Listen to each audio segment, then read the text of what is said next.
Eh, a ver, ya hemos llevado algunos módulos, bueno, ante todo, muy buenos días. Ya hemos llevado algunos módulos que están muy relacionados con los temas de cómo hacer medicina basada en evidencia, que ustedes ya saben manejar. Probablemente ya llevaron el tema de los ISO, que son los comparativos para acreditación, ¿no? Y algunos temas que considera, por ejemplo, su salud importante.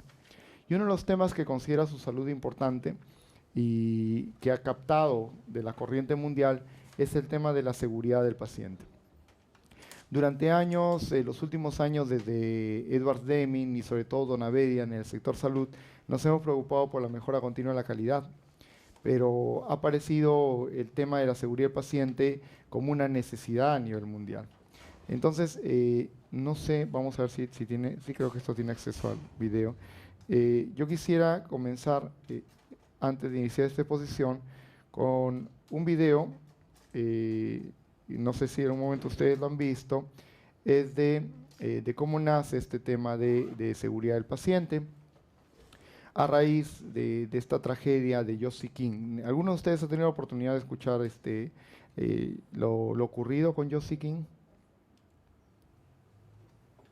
¿Alguien ha tenido la oportunidad de saber esta historia de Josie King?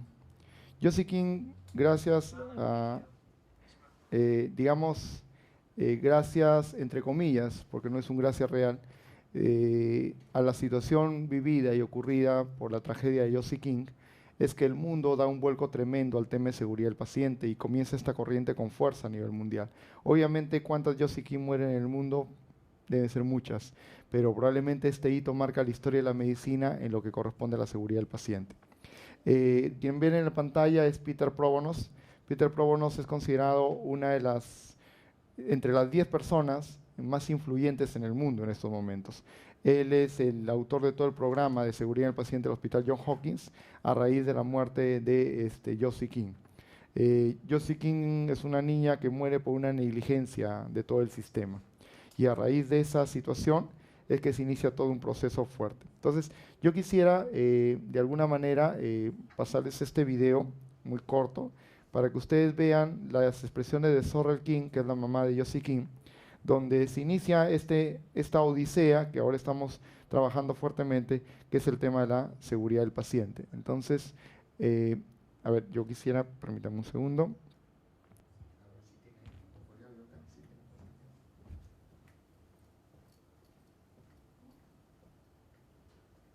¿Tienes audio de salida en la computadora?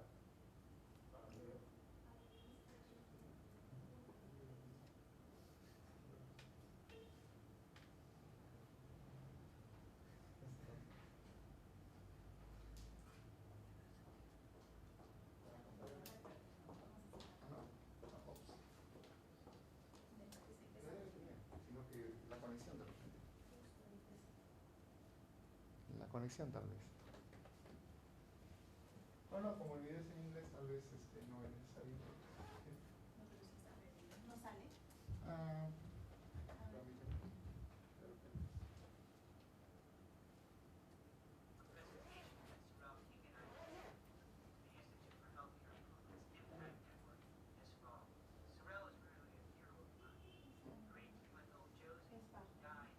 no, como es en inglés, no hay problema. Sí, no hay problema. A ver. A ver,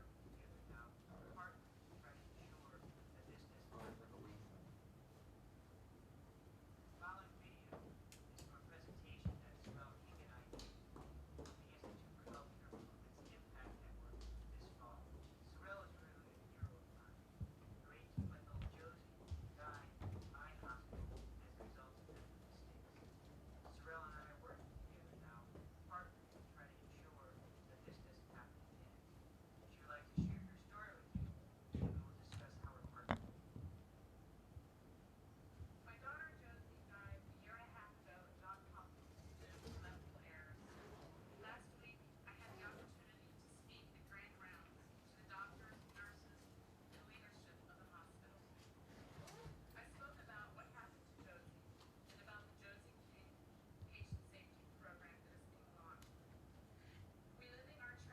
Was a painful and difficult thing for me to do.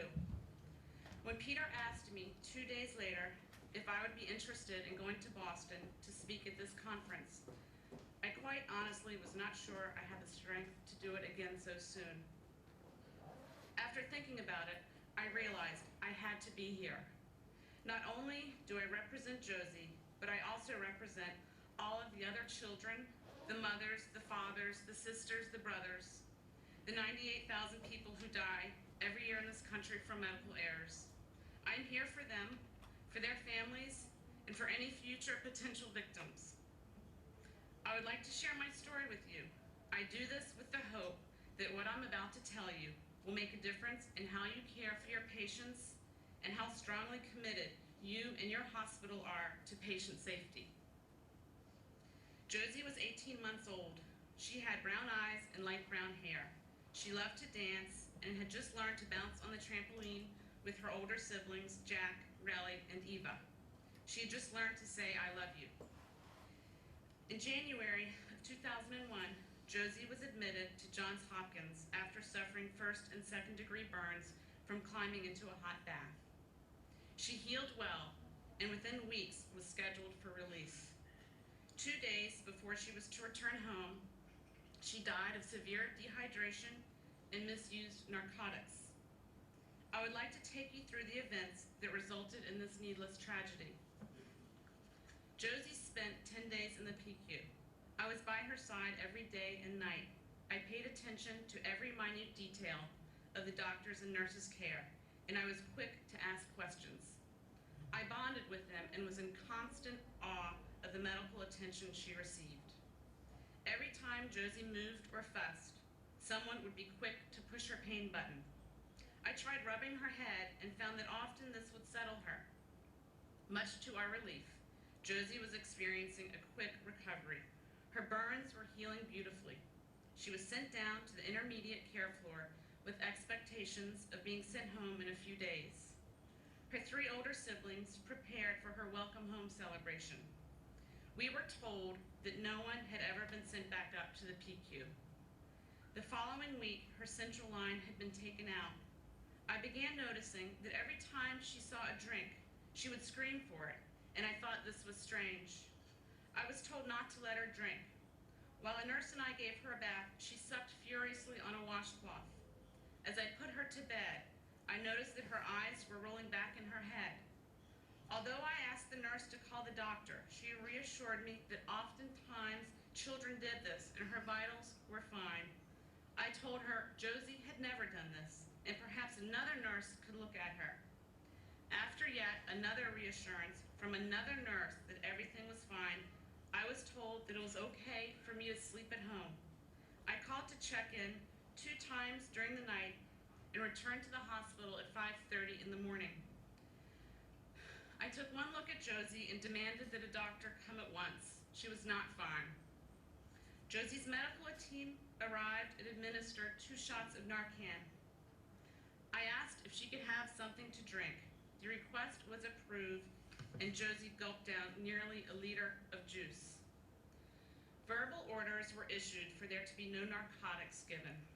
As I sat with Josie, I noticed that the nurse on morning duty was acting very strangely. She seemed nervous, overly demonstrative, and in a hurry. Uneasy, I asked the other nurses about her, and they said she had been a nurse for a long time. Still worried, I expressed my concern to one of the doctors, and he agreed that she was acting a bit odd. Meanwhile, Josie started perking up. She was more alert and had kept all the liquids down. I was still scared and asked her doctors to please stay close by. At 1 o'clock, the nurse walked over with a syringe of methadone. Alarmed, I told her there had been an order for no narcotics. She said the orders had been changed and administered the drug. Josie's heart stopped as I was rubbing her feet. Her eyes were fixed and I screamed for help. I stood helpless as a crowd of doctors and nurses came running into her room. I was ushered into a small room with a chaplain. The next time I saw Josie, she had been moved back up to the PICU. Doctors and nurses were standing around her bed. No one seemed to want to look at me.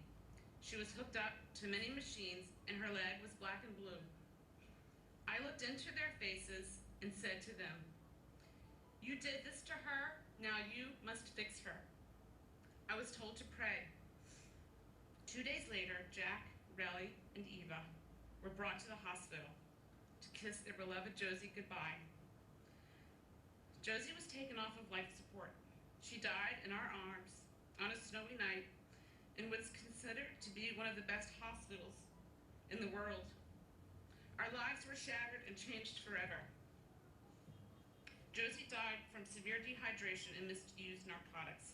Careless human errors. On top of our overwhelming sorrow and intense grief, we were consumed by anger. They say anger can do one of two things to you. It can cause you to rot away, or it can propel you forward. There were days when all I wanted was to destroy the hospital and then put an end to my own pain. My 3 remaining children were my only reason for getting out of bed and functioning. One day, I will tell them how they saved my life. Tony and I decided that we had to let the anger move us forward. We would do something good that would help prevent this from ever happening to a child again. It seemed the best place to start was with Johns Hopkins. Over the past year and a half, we have worked with the hospital to create the Josie King Patient Safety Program. Together, we launched the program last week. Josie's death was not the fault of one doctor or one nurse or one misplaced decimal point. It was the result of a total breakdown in the system. It was the result of a complete lack of communication between the different teams. It was the result of doctors and nurses not listening to a concerned parent. It was the result of a combination of many errors, all of which were avoidable. What if the nurse had called the doctor when Josie's eyes were rolling back in her head? What if she could have had a drink or had been hooked up to an IV? What if the residents had paid attention and seen that her weight had dropped over 15% in 24 hours? What if the nurse had not given her the methadone? What if someone had taken my concerns seriously? What if a patient safety program had been in place? I believe that if any one of these things had occurred, the outcome could have been different and Josie would be here today. 98,000 people die every year because of medical errors. Hospital errors are among the top 4 leading causes of death in the country. This problem is unlike cancer, AIDS, or other diseases where we must wait for a scientific breakthrough in order to save lives. Hospitals are a man-made epidemic. Nurses and doctors make mistakes and lives are being lost. These human errors need a human solution.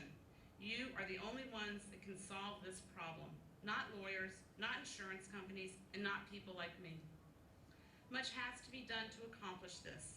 We can start by first admitting to ourselves that we are fallible. The medical community must be open to the possibility that shortcomings do exist, and you must be prepared to make the necessary changes. Please take the time to listen to a parent when they are concerned. Please learn to trust a parent's instincts. Please communicate with each other, nurses to doctors, one team to another team. Please listen to the child. Is she crying because she's in pain, or is there some other reason? Please look at the child. Not all the answers are on your clipboards or computers.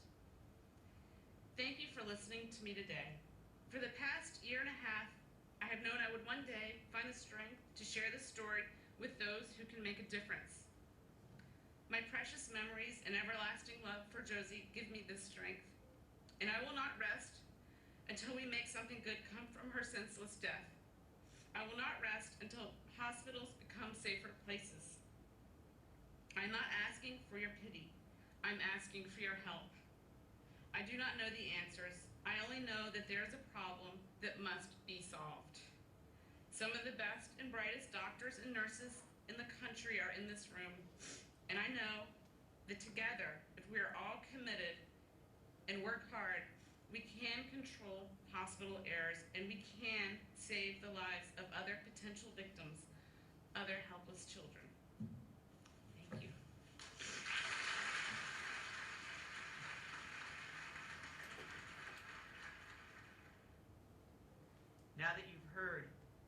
Josie's story, as Sorella eloquently told us, you can see how unique this Johns Hopkins Safety Program is, where we're combining patients and senior leaders and providers all together in an effort to accelerate our improvements in safety. I believe through these programs and through the Johns Hopkins Safety Program, we'll be able to achieve significant improvements in safety, moving from the rhetoric of patient safety to a reality. The Josie King program is already having an impact in our organization. Earlier this fall, Sorella and I gave pediatric grand rounds. It was truly a magical experience. That grand rounds, normally attended only by physicians, was attended by senior hospital leaders, other families who had been harmed, nurses, doctors, housekeepers, all sitting together, agreeing to partner for safety. A nurse who was in the audience for that discussion shared a story with me how it affected her. A family on one of the pediatric floors came to her and asked to see the medication administration record. Initially alarmed, the nurse questioned why the family wanted this. The mom told her that her child had been hospitalized over 10 times this year and was quite complex, and she knows these medications better than anybody. She wanted to ensure that there were no mistakes. She had caught several in the past. The nurse, remembering our message, said, not only will I show you the medication record, but would you please check in every medication with me before we give it to help ensure that there's no mistakes. This partnering with families and nurses so that we're all the eyes and ears for safety is what the Josie King Patient Safety Program is all about.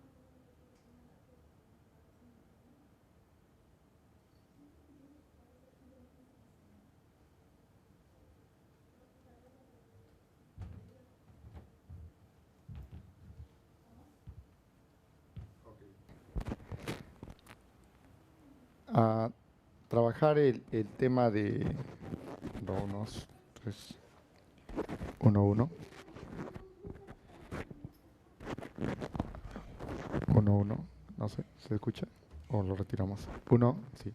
Trabajar el tema de seguridad del paciente, si no conocemos la historia de cómo se inició esto, es trabajar en vano, porque no vamos a entender la motivación de por qué tener que hablar de este nuevo reto en la medicina que es la seguridad del paciente, ¿no? Que como lo dijo la mamá de Josie King, como lo dijo la señora Sorrell King, es una enfermedad que nosotros mismos hemos creado y que la solución únicamente está en nosotros. Y entonces, si esta nueva patología creada por nosotros, que en lugar de curar, lo único que estamos generando de repente es más daño y de repente dolor y muerte, tenemos que encontrar alguna solución.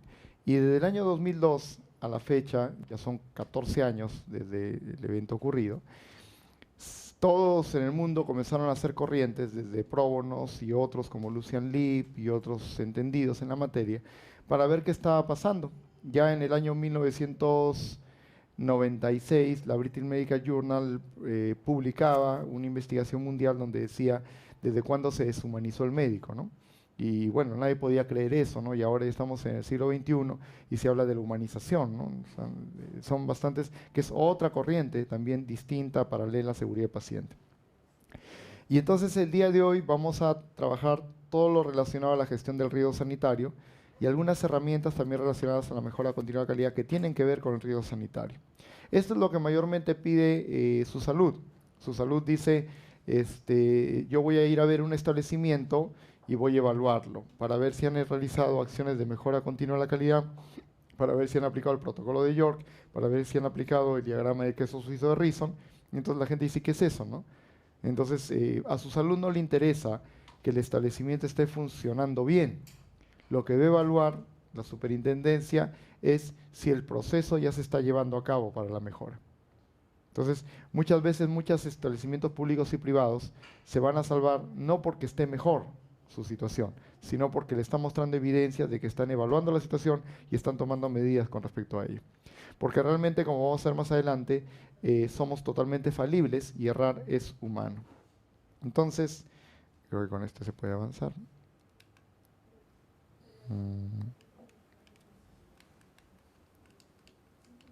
Ujú.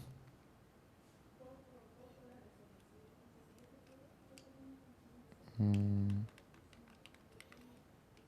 ya no falló la tecnología. Bueno, entonces, nos vamos a preguntar un poco, como lo que ocurrió con el tema Yossi King, acerca de qué errores comunes ocurren en la atención sanitaria. Y aquí hay algunos de los errores que podemos mencionar. Por ejemplo, que una enfermera administre a un paciente una dosis 4 veces superior a la indicada de metotrexate y el paciente fallece. Una paciente con fractura de cadera es intervenida de la cadera opuesta y posteriormente reintervenida de la cadera fracturada. Es otro error médico común, ¿sí? Un paciente recibe una dosis de insulina 10 veces superior a la indicada y el paciente entra en shock y las maniobras de resucitación consiguen que sobreviva, pero con graves secuelas cerebrales. Y la pregunta es, ¿quién de nosotros, como profesionales médicos, no hemos observado eventos adversos por errores en la atención médica? Y de repente también hasta los hemos tenido, porque si no han ocurrido, van a ocurrir. Y si están ocurriendo, se van a dar.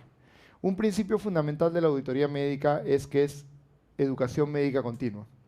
La auditoría médica no es peritaje, no es observación de mala praxis, no es sancionadora. Eso es medicina legal, eso es peritaje médico. La auditoría médica es reconocer una educación médica continua en función de los conocimientos y avances que se dan. Por tanto, ustedes cuando van a auditar, van a mirar lo que está ocurriendo para aprender más. Porque claro, cuando auditan una historia clínica tienen que revisar una guía de práctica clínica de esa patología y están aprendiendo más. El auditor puede saber mucho de cirugía, de pediatría, de medicina interna y de ginecología como punto de partida de la auditoría. Por tanto, se convierte en un médico que tiene un conocimiento bastante alto y que quiere mejorar y que va a poder entender las fallas que pueden haberse dado. Probablemente algunas por mala praxis y probablemente otras por errores médicos. Entonces hay que diferenciar que hay una brecha, hay un abismo entre el error médico y la mala praxis. Son cosas distintas. Claro, muchas veces todos van al Poder Judicial y al juez o al fiscal hay que demostrarle que este es un error médico, que no es una mala praxis. Y entonces viene la pregunta, ¿qué es un error médico dentro del tema de seguridad del paciente?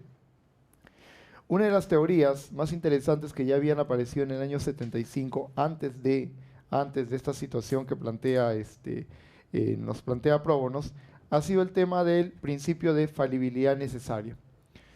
¿Qué dice el principio de falibilidad necesaria? Que el ser humano necesariamente es falible, no es perfecto. Necesariamente, es una condición necesaria que nosotros los seres humanos cometamos errores, porque errar es humano.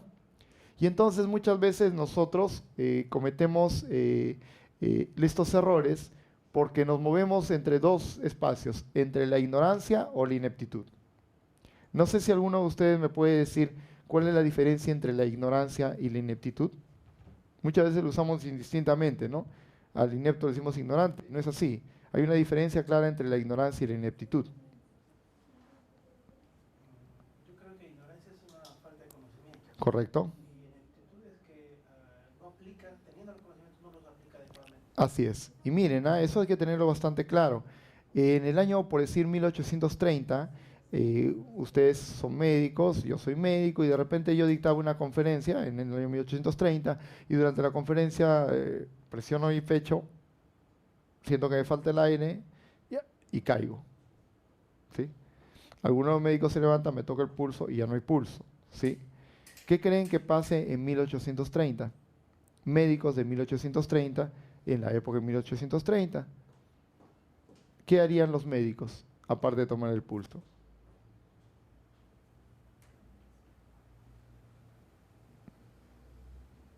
¿Qué creen que harían los médicos?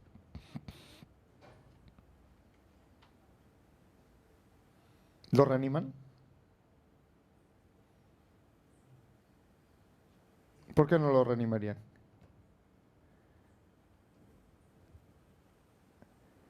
...1830...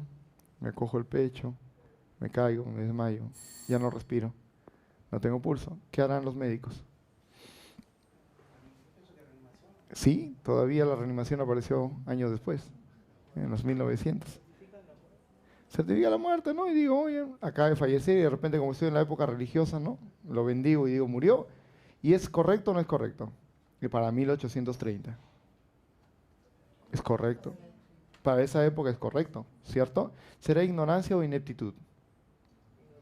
Ignorancia, ¿correcto? El conocimiento todavía no había aparecido. ¿Sí? ¿Estamos de acuerdo? Siglo XXI, ahorita me da un dolor de pecho, me cojo, caigo desmayado, alguien se acerca, no encuentra pulso. ¿Qué creen que hará? Reanimación cardiopulmonar. Y si ninguno de los sentados médicos graduados lo hace, ¿qué será? ¿Ignorancia o ineptitud? Ineptitud. ¿Sí? Entonces, si sabemos distinguir entre ignorancia y ineptitud, les voy a dar el ejemplo que muchas veces que en la publicación del efecto checklist nos explicaban. En Inglaterra, este es un caso de la revista Chest, o sea, ha sido publicado en la revista Chest, lo que les voy a explicar es un caso real, no es un caso utópico. Era una pareja que caminaba cerca de un lago en Londres con su hija de 9 años de edad. La niña estaba caminando y de repente no se dan cuenta que ese piso era el lago, ¿sí? Y entonces la niña sin querer pisa en una parte requebrajada del lago, se rompe y se hunde en el lago, ¿sí? Ellos desesperadamente comienzan a llamar a los paramédicos, que alguien venga, todo, y pasan cerca de 12 minutos antes que llegue el helicóptero. Llega el helicóptero y más o menos 12 a 13 minutos la niña es sacada del lago, congelada y obviamente sin pulso, ¿sí? ¿A cuántos minutos hay muerte cerebral?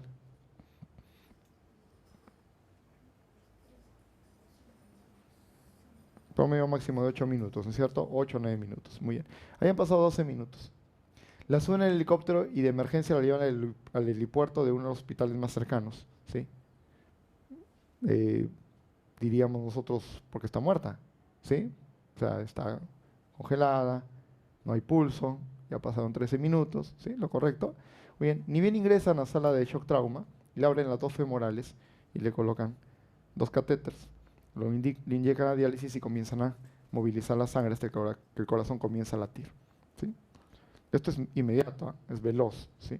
Comienza a latir y una vez comienza a latir, bota. Y se dan cuenta que al botar, bota líquido del lago, pero con pantanoso. Así que le hacen una broncoscopía y comienzan a aspirar. Bla, bla, bla. Respirador, máquina respiradora, cardiorrespiratorio, está todo el proceso. Y comienzan a hacer una serie de maniobras reanimadoras. Y la niña comienza a hospitalizarse en coma, durante más o menos cerca de 2 años. Estuve en coma. A los 2 años la niña parpadea y abre los ojos, pero había quedado cuadriplégica y no se podía comunicar. Y le hacen todo un proceso de rehabilitación y fisioterapia, hasta que la niña comienza a cojear, comienza a caminar y comienza a responder. 3 años después la niña sale de alta. Ya no era niña, ya era más o menos adolescente. Retoma sus estudios y ahora es una profesional, sin ninguna secuela. ¿Sí? Imagínense eso mismo en la laguna de Yanganuco.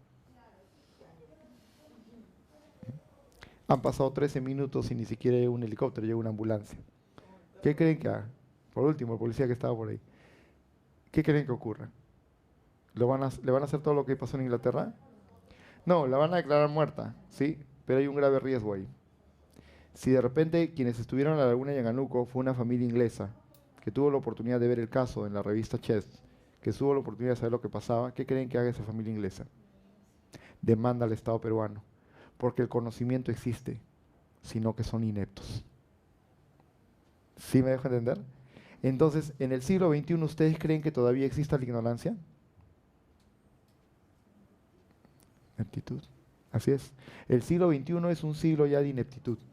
Y está demostrado, de acuerdo al conocimiento científico, que de acuerdo a la gran cantidad de conocimiento que actualmente existe y que está al alcance de nuestra mano a través del Internet, porque podemos acceder en tiempo real al conocimiento, por ejemplo, esta gente que anda con las up-to-date, ¿no? Entonces, inmediatamente le aparece, esta es la última publicación que acaba de salir hace 1 hora. Entonces, si no tenemos el tiempo para revisar esto y hacer la lectura crítica a través, por ejemplo, de valores como NNT o valores como el coeficiente de verosimilitud en pruebas diagnósticas o valores de NNT en tratamientos, si no o de repente los forest plot en los metaanálisis, si no tengo la capacidad de revisarla y analizarla, es por 2 cosas, o porque me falta la capacidad o la competencia o porque no tengo tiempo. Y entonces se ha demostrado en el siglo XXI que con todos los años que tengamos de nuestra vida no vamos a poder abarcar todo el conocimiento existente. No. Yo le digo a mis alumnos de pregrado, así ustedes cumplan 100 años en este siglo XXI, no van a poner aprender más del 10% del conocimiento que existe en el planeta. De su carrera, de su carrera. Por tanto, la ineptitud es un fenómeno ya del siglo XXI, ¿sí? Después yo le digo a los chicos, digo, si la ineptitud es un fenómeno del siglo XXI, en mi época, en el siglo XX, en la época de nosotros, ¿no? En el siglo XX todavía podíamos darnos tiempo para tener una enamorada cuando éramos estudiantes, todavía podíamos darnos tiempo para ir a una fiestita, todavía podíamos darnos tiempo para de repente pasar un poco de descanso. En este siglo XXI, el que quiere ser médico no debería tener tiempo para nada. Todos los días debe estar con su smartphone, pero no chateando, sino bajando información y actualizándose, ¿sí? Porque el grado de ineptitud es bastante alto. Entonces miren el primer riesgo en el que nos enfrentamos en el siglo XXI. El primer riesgo que nos enfrentamos en el siglo XXI es que existe mucho conocimiento, pero nosotros no tenemos el tiempo de vida necesario para adquirirlo todo. Entonces, el primer sentido de humildad que tiene que reconocer el médico en este siglo es que existe un principio de falibilidad necesaria. ¿Correcto? Por ahí ya vamos reconociendo eso. Entonces, si yo quiero explicar el error médico, comienzo explicando ese principio. Segundo, hay un segundo principio que se llama el principio del primum non nocere. Thomas Sydenham, el llamado el Hipócrates inglés, ¿no? este médico inglés en los años 1800 tanto, acuñó este término primum non nocere, ¿no? Que probablemente lo hemos escuchado muchos desde hace años, ¿no? ¿Qué significa? ¿Qué significa? Primero no hacer daño, ¿no? En mi época cuando estudiaba medicina decían el que tira, tira y el que no mira y se retira, ¿no? O sea, simple. O sea, si sabes hacer algo, hazlo. Si no sabes hacer algo, ponte un costadito y deja que el que lo sabe hacer lo haga. Primum non nocere. Lo primero es no hacer daño. Es decir, yo tengo que hacer mi máximo esfuerzo para hacer lo que tengo que hacer. Pero con el tiempo se ha observado de que esta paradoja de la seguridad que ahora existe convierte el primum non nocere en una parálisis operativa. Y ustedes dirán, ¿cómo es una parálisis operativa? Claro, ustedes van a un establecimiento, de repente de primer nivel de atención, y llega una mujer en trabajo de parto. Notan que comienza a hacer una leve distocia, pero que si pujando un poquito más, puede dar a luz ahí. Pero como ustedes no quieren tener problemas médico-legales, hacen una referencia inmediata a un hospital para que la atiendan supuestamente una cesárea. Y yo cuando llega al hospital, el hospital le atiende parto. O por último, esté en el hospital y el ginecólogo se pone nervioso porque no tiene los implementos necesarios y lo refiere para que otro hospital le haga la cesárea. O por último, expliquemos lo que pasa cuando entra la cirugía y ustedes deben haberlo vivido y se ve casi todos los días. Dime la guardia, entrégame la guardia. ¿Qué es? Es una apendicitis. Ah, qué bien. Dice. Ya. Oye, tigre, manéjamelo toda la noche para que el que entre en la mañana se encargue, porque yo no quiero operar, no quiero tener problemas. Llega la mañana, el de la mañana le dice, ¿y qué tenemos? Una apendicitis complicada, aguántalo hasta el mediodía, que entre en la tarde ese que lo opere. Y al final cuando lo operan es una peritonitis, por parálisis operativa. Nadie quiere meterse en el tema. Antes el primum non nocere era, primero no hacer daño, o sea, si yo lo sé, lo hago. Claro, algunos pecaban de imprudencia o de impericia, ¿sí? Pero actualmente ya nadie quiere pecar de nada. O sea, actualmente muchos se cuidan en todas partes del mundo, muchos se cuidan. Es más, ya hay todo un estudio que han sacado hace muy poco, donde señalan que los beneficios de la cesárea, o sea, que la cesárea tiene más beneficios que el parto vaginal. Y entonces hay todo un programa que la gente quiere, los médicos cada vez más quieren evitar meterse en problemas médicos legales. Y por tanto, actualmente en el mundo, en el planeta, ya existe una corriente de parálisis operativa. Yo no me meto, hazlo tú. O mándalo a su especialista, o al recontra supra especialista, pues yo no quiero tocarlo. Y entonces esa secuencia quita las oportunidades de atención al paciente. Y eso es lo que está pasando en nuestro medio con mucha más razón. Luego hubo una publicación en United American Medical Association, en JAMA, en los años 90, acerca de un estudio que hicieron sobre la percepción pública del médico, ¿no? El médico, durante el inicio de las épocas pues, de los años hipocráticos y los años hasta el siglo XIX o XX, inicio de la era del siglo XX, nos consideraba como un dios y hasta quizás un semidios. Muchos decían hasta un guardián, ¿no? Doctor, pucha, basta que usted me hable y ya me curé, ya basta que usted me toque y estoy sano, o sea, me basta con que usted me escuche y ya estoy sano, ¿no? Pero hemos ido migrando cada vez más al siglo XXI al término sospechoso. La percepción pública dice, ya no es un Dios, tampoco es un guardián. Este es un ser humano que vamos a ver si está preparado para solucionar el problema. ¿Me curará? ¿Qué tal es el médico que te ha atendido? Mira, regular. Y tú, el médico, quiero, como siempre a veces me llaman los familiares, ¿no? Por favor, tengo un problema de otorrino. Quiero el mejor otorrino, por favor. puede decirme cuál es el mejor otorrino de Trujillo, puede decir cuál es el mejor pediatra de Trujillo, puede decir, miren, la gente no te dice buenos días, la gente no te dice ya, recomiéndame un pediatra, o dime dónde hay pediatras. La gente dice, quiero el mejor pediatra, quiero el mejor ginecólogo, quiero el mejor. Y entonces la pregunta es, ¿a qué le definimos mejor? Claro, para la percepción del paciente, mejor es aquel que te cura. Ese es el mejor. Y además que te dé un buen trato. Pero hemos pasado a esa percepción pública de haber sido dioses o semidioses que ya no lo somos, ya no lo somos. Ahora somos sospechosos en cualquier parte del mundo. Esto no es una publicación peruana, es una publicación mundial. Y entonces esa sospecha que tiene la comunidad cerca de nosotros es saber si realmente le podemos llenar las expectativas que ellos tienen sobre nosotros. La pregunta es ahora, ¿cuáles son las expectativas que la población tiene sobre nosotros? Miren, ya vamos viendo varias variables de lo que significa el error médico.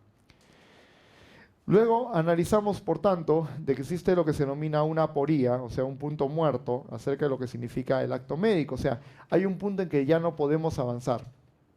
Hay un punto en que encontramos que aparentemente no hay salida, pero tiene que haber salida.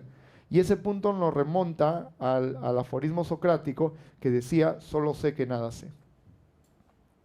Nuestro punto muerto es decir, mire, efectivamente ellos sospechan de mí, entonces yo no puedo decir, señora, yo soy el mejor gastroenterólogo de la ciudad. Yo puedo decir, de acuerdo a los hallazgos que yo encuentre en usted y a las características que yo veo en usted, yo haré todo mi máximo esfuerzo posible, de acuerdo a mi nivel de conocimientos, para lograr su mejoría, porque solo sé que nada sé, ¿sí? Antes, mi soberbia de Dios o semidios podía decir, señor, eso lo curo yo soy el único que sé curar acá, ¿sí? Y muchos de ellos fallaban y luego venían las denuncias médicas. Ahora, con todos los estudios que se hecho acerca del error médico, yo lo máximo que le puedo decir al paciente es, tranquilo, confíe, le voy a poner lo mejor de mis conocimientos que tenga hasta el momento para lograr que usted se recupere, para lograr que usted mejore. Sin embargo, pueden haber otros avances que cambien lo que hoy día estoy mirando. Me interesa estudiarlo bien, me interesa saber qué es lo que necesita. Sin llegar a la parálisis operativa, de decir, no, vaya de acá, no lo puedo manejar. Entonces manejo mis límites. Y cuando ustedes van a hacer la auditoría médica y van a hacer lo que se denomina la línea de tiempo, ¿sí? En la línea de tiempo ustedes van a ver que cada interventor, ¿qué acciones realizó? El interventor A de repente era médico general y fungió de anestesiólogo. Habría que preguntarle las motivaciones que lo llevaron a ello. O el que lo atendió, el segundo, ni siquiera fue el médico ni el residente, fue el interno, porque hay muchas historias firmadas y selladas por el interno. El tercero que lo vio era internista, pero fungió como cardiólogo. Y entonces comenzamos a mirar, entendió su principio de falibilidad, entendió la percepción pública que tiene la gente de él, ha entendido que hay un punto muerto donde sus conocimientos pueden llevarlo a cierto nivel. Claro, si es una arritmia, lo puede manejar un médico internista, no necesariamente tiene que ir a un cardiólogo. Está en sus límites y eso es lo que la guía clínica nos ayuda a ver, los niveles de atención. ¿Qué es lo que tú estás en tu espacio manejar y qué es lo que no está en tu espacio manejar? Por ejemplo, la categorización hablaba de daños trazadores por niveles de atención. Y entonces yo siempre le preguntaba a mis estudiantes, le decía, lavado de oído. ¿A qué nivel se hace un lavado de oído? ¿En un primer nivel de atención se puede hacer lavado de oído? ¿De acuerdo a los daños trazadores? De acuerdo a daños trazadores y a nivel mundial, no hay otorrino. Y ustedes dirán, oye, qué payaso, ¿no? A mí me han enseñado, cuando yo roté en sexto año de medicina, me enseñaron a lavar oído. Y ahora me dicen que cuando yo haga mis serums no puedo lavar oídos. Tan mal, pues si yo lo sé hacer, tengo las competencias. No, un momentito, espérate. Tú puedes lavar oídos, pero obviamente vas a tener que mirar que el tímpano esté intacto, ¿sí? Y tienes que saber los ángulos y qué hacer cuando se te complica. Y tener una sala en caso se te complique. Suponiendo que usted está lavando el oído, creyendo que solamente es el serum que está ahí, y lo que hace al destapar es un colesteatoma y comienza a salir, y comienza a haber una hemorragia en la posta chumbivilcas. En tanto usted se moviliza y hace una otorragia y se complica, el paciente comienza a descompensarse y antes de llegar al hospital se muere. Y en el hospital tampoco había otorrino, y tampoco había una sala preparada para que tengan los instrumentos de abordaje necesarios, ¿sí? Esa familia, si tiene un grado de conocimiento, lo va a denunciar y con justo nivel lo va a meter a la cárcel. Dice, pero si era tan fácil lavar, solamente es angular, arriba, atrás y ángulo hacia arriba. No es tan fácil. Por tanto, ese daño trazador se atiende en otorrino, o sea, en un hospital 2-2. Oye, pero ¿qué espesos? ¿Por qué por un lavado de oído tengo que enviarlo? Es que tienes que evaluarlo bien. Claro, ahí viene la paradoja entre la parálisis operativa, no le lavo, ¿sí? Y entre el primo no nocere, primero no hacer daño. Pero obviamente en esa paradoja nos estamos moviendo. Cada vez denuncian más a los médicos por negligencia, por impericia, por hacer hasta una mala historia clínica. Hace poco fue la fiscalía y dijo, inmovilizo esta historia. Y yo le digo, ¿y por qué? Le digo yo, porque aquí hay una supuesta negligencia. Y se llevaron la historia. Le llamé al último profesional que atendió y le digo, ¿qué pasó? Y me dice, la verdad es que yo no sé, lo que sí vino el paciente con prurito, pero vino para que le vea sus exámenes. A ver, permíteme tu historia clínica. Dice, paciente viene por exámenes.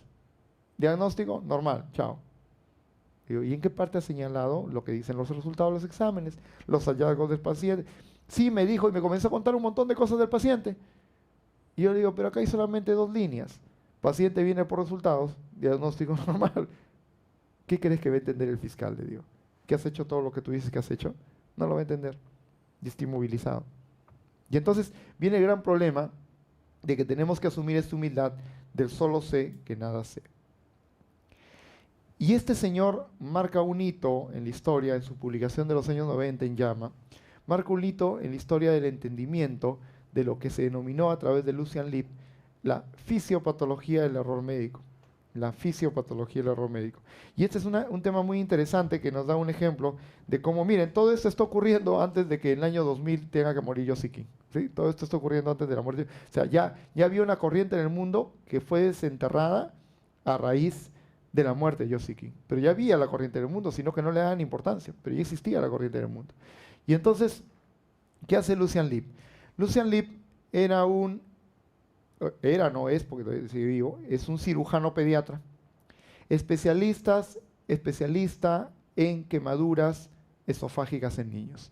O sea, este señor gana mucho dinero, o ganaba mucho dinero por ese arte en Estados Unidos, porque él hacía la reconstrucción de los esófagos en los niños que tenían quemaduras esofágicas. Generalmente un niño pequeño, ¿por qué se quema el esófago? ¿Qué toma? Algún cáustico, tiner, ¿no? ¿Y por qué? Descuido. ¿Y pero por qué? Porque él coge una botella grandaza de esas que dice elegí y lo coge con sus manitos para colocarse. A veces la gente pone esos cáusticos en botellas de gaseosa. Correcto, correcto. Excelente. Mire, ustedes han dicho algo que Lucian Leeb fue tremendamente inteligente. Lucian Leeb dijo lo mismo que ustedes. Miren, yo gano un montón de dinero como cirujano pediatra. Reconstruyo esófagos, me estoy llenando de dinero. Pero obviamente veo el dolor de estos niños que vienen con quemaduras porque sus padres se descuidan y los dejan en botellitas de gaseosas y todo. Y Lucian Leeb invirtió parte de su dinero en reunir a los padres porque dijo, ya me cansé de reconstruir esófagos. Quiero evitar que se hagan quemaduras. Y creó un pequeño programa para quemaduras de esófago, prevención de quemaduras de esófago, y hizo focus group con los padres. Y le dijo, miren señores, ¿por qué creen que pasa esto? Y todos comenzaron a decir, efectivamente, yo estoy pintando y lo que me sobra de aguarrás, como es poquito, lo cojo en una botella gaseosa y lo dejo ahí en mis despensas. Yo también. Entonces él dijo, ¿y cómo creen que acceso unido? La verdad es que pasa el tiempo y me olvido. A veces hasta yo mismo me equivoco y lo tomo. Y mi hijo viene con 6, claro, ve el color similar y a veces lo toma. Que no le etiqueta y no le pone tiner, aguarrás. Ni tiempo tengo, yo asumo que me voy a acordar, pero después con tantos problemas ni me acuerdo. Ah, dijo él, muy interesante. O sea que la memoria es frágil. O sea que si nosotros dependemos de la memoria, dice Lucian Leeb, cuando hay estrés, cuando hay problemas, cuando ocurre algo, nos olvidamos. ¿Sí? Interesante, vamos a trabajar sobre la memoria de estos padres. Vamos a decirle que lo etiqueten, si es que lo van a colocar botellita, lo etiqueten y lo coloquen en una zona alta. Y le fue yendo bien. Y un día pensando, tipo Arquímedes con el famoso Eureka en la tina de baño, se pone a pensar, sí, pues esta gente por la memoria, ¿no? Y comienza a mirar que obviamente en el mundo hay más errores médicos y más muertes hay más muertes por error médico que por accidentes en avión, ¿sí? Que es lo que vamos a ver el protocolo. Todos hemos viajado alguna vez en avión, ¿no es cierto? En avión hay toda una secuencia protocolar que nos puede aburrir, pero que la seguimos, ¿no? Señores, las puertas están acá, a veces ya ni queremos escucharlo, ¿no? Pero están ahí, ¿no? Te ponen en la pantalla, te explican, te dicen, te vuelven a preguntar y pasan a cada rato su cinturón, por favor, siéntese bonito, ¿no? Y nosotros decimos, qué gusto, ¿no? ¿No? Pero gracias a ello, las muertes en avión no se han dado. Ustedes no se han tenido oportunidad de escuchar al piloto. Ya, cierre de escotilla atrás, punto adelante, altímetro en tanto. Señores pasajeros, les comunicamos que, ¿sí? Imagínense qué si hiciéramos en los hospitales. Usted acaba de entrar, perfecto. Usted va a pasar en primer lugar a cirugía, venga por acá. Luego, en este momento lo van a evaluar. Lo estoy esperando para que luego de su pase de cirugía, usted va a ser evaluado por el anestesiólogo, venga por acá. Y nos vamos a evitar un tema de error médico, ¿sí? Entonces Lucian Leaf dijo, un momentito. Vamos a ver un tema que es un tema de memoria. ¿Quiénes son los grandes memorísticos del mundo? Los médicos, dijo Lucian Leaf. Claro, nuestro aprendizaje en las facultades de medicina, en cualquier parte del mundo, se basa fundamentalmente en la memoria. Sí, tenemos que memorizar valores, tenemos que memorizar cuadros, tenemos que memorizar protocolos, tenemos que memorizar secuencia de intervención. Imagínense, decía Lucian Leaf, estoy interviniendo y en esos momentos me acaban de decir que hay una tragedia en mi casa. Se bloquea mi mente y ya no sé qué paso sigue. Si mi ayudante no me dice, por favor, corta acá, no me acuerdo, ¿sí? Esto está teniendo en consultorio y acaba de salir de una pésima guardia, se está cacholeando en una clínica, se muere de sueño y se olvida de pedir lo que debe pedir y dice, uy, ya se me pasó. Porque somos dependientes de la memoria. Y entonces lo que Lucian Leaf dice, que estos errores son de tipo esperables, porque están relacionados con, por ejemplo, interrupciones, ¿no? Usted está, señor, me permite, le estoy explicando que esto o lo otro, y abren la puerta. Doctor, un ratito, venga a la emergencia. Ya se les olvidó lo que tenían que decir. Interrupciones, el cansancio, la presión del tiempo. Apure, doctor, ya pues, que salga ese paciente, y ya pues yo también tengo que entrar, tengo que irme. Y cuando se va, señora, venga, me he olvidado de pedirle su prueba de presión del tiempo, ¿no? La ira. Claro, nos amargan, o sea, que este mes no nos van a pagar y ese día vamos a atender amargos y se nos olvidó un montón de cosas protocolares que teníamos que seguir, ¿no? La ansiedad, el miedo, el aburrimiento. Por eso ahora se habla de las famosas pausas activas, ¿no? Suspendan y 5 minutos, bailen, canten, escuchen un poco y vuelvan a atender. ¿Sí? Hay todo un trabajo sobre ese tema porque si confiamos en los aspectos débiles de la cognición humana, vamos a fallar. ¿Y cuál es el aspecto más débil de la cognición humana? La memoria. Y la memoria sobre todo a corto plazo. Entonces, bajo ese diseño de fisiopatología del error, es que hemos comprendido que es relevante e importante establecer un diseño seguro. Miren, lo que acabo de explicar son las bases teóricas de lo que va a significar las medidas que vamos a tomar en la famosa seguridad del paciente. A mí no me costaría nada decir, seguridad del paciente es hacer esto, esto, esto. Sí, pues, pero ¿cuál es la base teórica de esto? O sea, ¿cómo entendemos la seguridad del paciente? Muy bien. Entonces vamos a pensar en erradicar 2 mitos y vamos a tratar de conseguir 2 mitos en el tema de la seguridad del paciente. Uno de los mitos es decir que los errores de los profesionales son la causa de los eventos adversos. No, no son los errores de los profesionales, son errores del sistema. El error médico es un error del sistema, no es un error del médico. Si el sistema te da las garantías de poder atender con tranquilidad, en el tiempo adecuado, con un ambiente favorable, sin tanto estrés, es lógico que nosotros vamos a poder trabajar mejor. Si el sistema, por ejemplo, me pone mis computadoras para atender, donde tengo acceso a internet y a todas las guías de práctica clínica del mundo, yo en los momentos en que me olvido, estoy conversando con la señora y pongo acá, estoy atendiendo, si esta es una probable preeclampsia. Como le decía señora, y pongo acá, preeclampsia, guideline. Tengo que pedirle esto, no proteínas acá. Como le decía señora, o sea, miren, estoy teniendo un soporte, un diseño seguro. De repente tengo guías de práctica clínica en el cajón. De repente tengo un equipo en el cual yo puedo llamar por teléfono y decir, mira, tengo un casito sobre esto, ¿qué crees que puedo hacer? O sea, si el sistema me da un ambiente seguro, el error no va a ser de profesional. Ahora, si sobre ello yo llego embriagado a atender, y es una negligencia médica, ya no es el tema del sistema. Segundo mito que debemos de erradicar. ¿El castigo y el reproche son efectivos para reducir los incidentes y eventos adversos? No, por más que castiguemos al personal, no vamos a poder cambiar. Lo que tenemos que lograr es, primero, aprender de los errores, principio fundamental. Y segundo, mejorar el sistema para disminuir los errores y sus consecuencias, y es lo que vamos a ver. Para ello es importante entender 3 conceptos claves. La diferencia entre incidente, complicación y evento adverso. Porque incidentes es cuando estas acciones se están dando, pero no provoquen daño. O sea, se dan las acciones, crean algún tipo de comisión o omisión, ¿sí? Que podría haber dañado, pero que no dañó al paciente. Estuvo a punto de dañarlo, pero no dañó. Uy, me equivoqué en la receta, pero todavía no se la dieron, ¿no? ¿Sí? Eso es un incidente. Incidentes hay en cantidad todos los días. Complicación ya es otra cosa. La complicación es la alteración del proceso natural de la enfermedad. Eso es propio de la enfermedad. Y evento adverso o efecto adverso es el acontecimiento que se produce, ¿sí?, relacionado con el proceso asistencial, pero no con la enfermedad, no es una complicación. El evento adverso no es una complicación, no está relacionado con la enfermedad, está relacionado con el proceso asistencial. Lo triste es cuando el incidente se convierte en efecto o evento adverso, ¿sí? Y entonces, o cuando la aparente complicación no es complicación, sino un efecto adverso.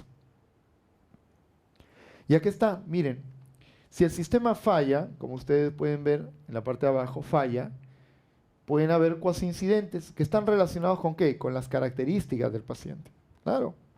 Algunos te dicen, no, a mí me ha ido bien, no ha pasado nada, ¿no? Sí, pues no ha pasado nada porque tuviste suerte que el paciente tuvo características de respuesta adecuada. Pero con otro tipo de paciente, obviamente podrías haber tenido graves problemas. Entonces aparece el incidente. Pero el incidente casi no se ve y ese es el que tenemos que trabajar. Porque lo que generalmente se ve es el evento adverso cuando viene ya la denuncia. Cuando se murió. Cuando nos falló la intervención. Y es lo que nos interesa. Para eso, Reason, en el año 2000, a raíz de la experiencia de estos teóricos, creó y diseñó este diagrama de queso suizo. El queso suizo, ustedes saben que el quesito es el típico quesito que vemos en los dibujos animados, que tiene puros huequitos, ¿no? Pues se conoce como queso suizo, ¿no? Y entonces, ¿qué dijo Reason? Reason dijo lo siguiente, miren, tenemos riesgos o tenemos peligros, o se producen incidentes. Donde dice peligros, piensen en los incidentes.